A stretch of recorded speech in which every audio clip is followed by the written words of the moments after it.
Assalamualaikum warahmatullahi wabarakatuh.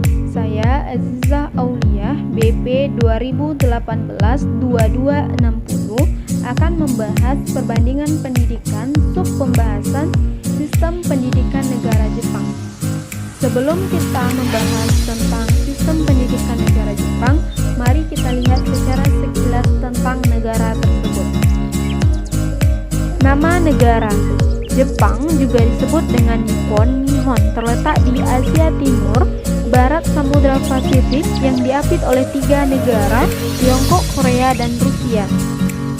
Dilihat dari wilayah Jepang merupakan wilayah kepulauan dengan 6.852 pulau, yaitu Pulau Hokkaido, Honshu yang merupakan pulau terbesar, Shikoku, dan Kyushu.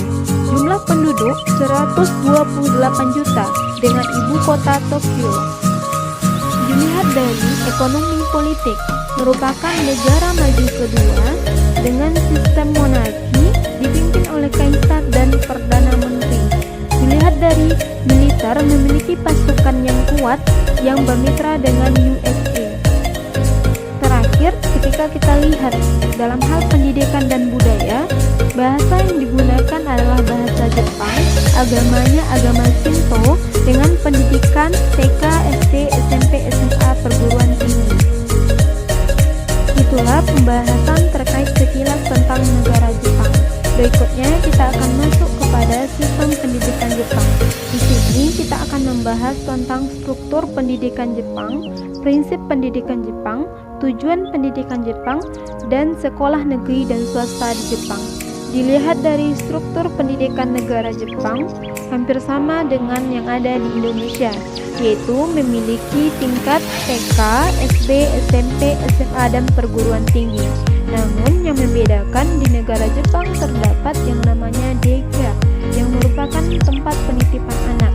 Mereka mengantarkan anaknya ketika akan pergi bekerja dan menjemputnya setelah pulang bekerja. Kedua, prinsip pendidikan negara Jepang. Terdapat 5 prinsip pendidikan di Jepang. Pertama, legalitas, yang merupakan adanya aturan hukum dan hak setiap individu. Kedua, administrasi demokratis, pendidikannya terjangkau, yang dibiayai oleh negara dan juga beasiswa. Ketiga, sistem pendidikan Jepang bersifat netralitas, yang memandang persamaan derajat semua siswa, maka tidak dilihat dari ras, agama, ekonomi, dan status sosial. Keempat, fleksibilitas, tingkat kesulitan masing-masing disesuaikan dengan tingkat pendidikan. Kelima, desentralisasi, penyebaran kebijakan pemerintah pusat kepada daerah secara merata. Berikutnya kita bahas tujuan pendidikan negara Jepang. Terdapat 5 tujuan pendidikan di negara Jepang. Pertama, pencapaian pengetahuan luas dan budaya. Kedua, pengembangan kemampuan individu.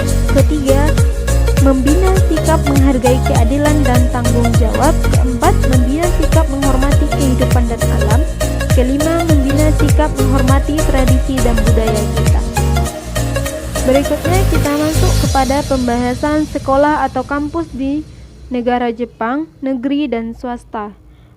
Terdiri dari 97% sekolah negeri dan hanya 3% dikelola oleh swasta. Pemerintah Jepang memberikan perhatian terhadap pendidikan sebesar 22,9% untuk anggaran pendidikan dan sangat memperhatikan kesejahteraan guru atau pendidik. Dilihat dari jika gurunya baru, maka pendapatannya 156,500 yen per bulan atau setara dengan 12 juta rupiah per bulan plus bonus 4% dari gaji 2 kali per tahun. Kedua, jika gurunya senior 20 tahun ke atas mengajarnya, maka gajinya 362,900 yen per bulan setara dengan 20 juta rupiah per bulan plus bonus 4% dari gaji 2 kali per tahun. Berikutnya kita akan membahas 8 keunikan dari negara Sakura tersebut. Pertama, pelajaran tentang etika dan moral lebih diutamakan daripada pengetahuan di negeri tersebut. Kedua, mereka memulai sekolah atau kampus tahun akademik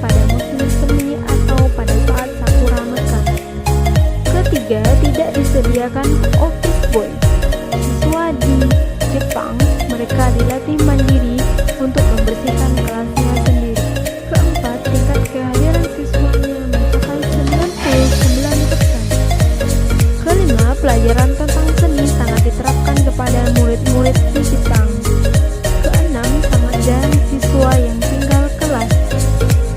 Ketujuh, untuk menciptakan kebersamaan antara murid dan guru, mereka selalu makan bersama.